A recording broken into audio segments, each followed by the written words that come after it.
Hi hello everyone. Welcome back to my channel fantasy mom. எல்லாரும் எப்படி இருக்கீங்க? வாங்க, இன்னைக்கு நாம பார்க்க போறது ஒரு சூப்பரான protein rich green peas masala எப்படி செய்யறதுன்னு தான் பார்க்க போறோம். அதுக்கு முன்னாடி என்னோட சேனலை நீங்க ஃபர்ஸ்ட் டைம் பார்க்குறீங்கன்னா சப்ஸ்கிரைப் பண்ணிக்கோங்க, பெல் பட்டனை கிளிக் பண்ணிக்கோங்க. அப்பதான் என்னோட அடுத்தடுத்து வர்ற வீடியோஸை நீங்க மிஸ் பண்ணாம பார்க்கலாம்.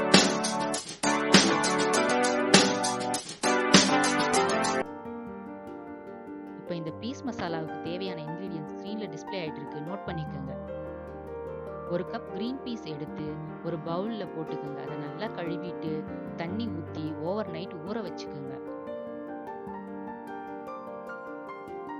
இப்போ அதை எடுத்து ஒரு குக்கர்ல தண்ணியை வடிச்சிட்டு போட்டுக்கோங்க.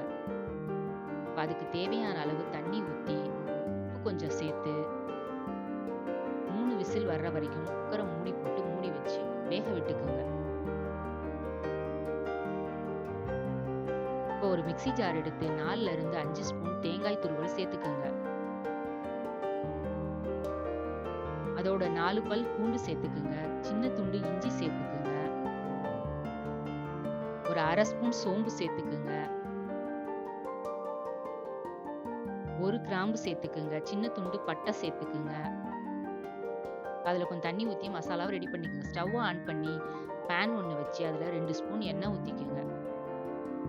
எண்ணெய் காஞ்ச உடனே கடுகை போட்டு பொரிய விடுங்க. கடுகு பொரிஞ்ச உடனேயே உளுத்தம்பருப்பு 1 ஸ்பூன் அதுல சேர்த்துக்குங்க. உளுந்தும் நல்லா பொரிஞ்ச உடனே கறி லீஃப் சேர்த்துக்குங்க. வெங்காயமும் சேர்த்து நல்லா வதக்கிக்குங்க. இப்ப நம்ம அரைச்ச விழுதுகளை இதுல சேர்த்துக்கலாம்.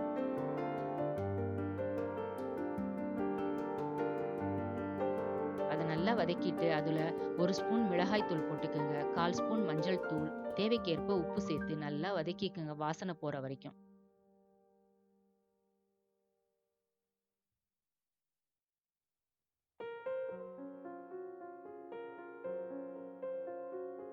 இந்த மசாலா நல்லா வதங்கினோடனே வேக வைத்த கிரீன் பீஸ் எடுத்து தண்ணியை வடிக்காம அப்படியே இந்த மசாலாவோட சேர்த்துக்குங்க. பாருங்க, நம்ம கிரீன் பீஸ் எந்த அளவுக்கு வெந்திருக்கணும்னு நான் காட்டுறேன். இப்ப இந்த மாதிரி நசுக்குனா நல்லா நசுங்குற அளவுக்கு வெந்திருக்கணுங்க. அந்த கிரீன் பீஸ் எல்லாம் சேர்த்து நல்லா கலந்து விட்டுக்குங்க.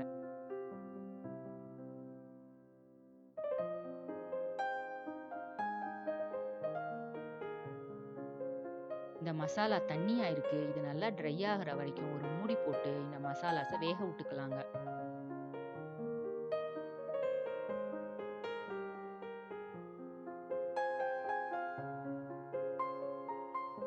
நம்ம கிரீன் பீஸ் மசாலா 10 நிமிஷம் கழிச்சு வெந்துருச்சுங்க. இப்ப அதை நல்லா கலந்து விட்டுக்குங்க. கார்னிஷிங்காக ஒரு கேரட் எடுத்து அது மேல நம்ம துருவிக்கலாம்.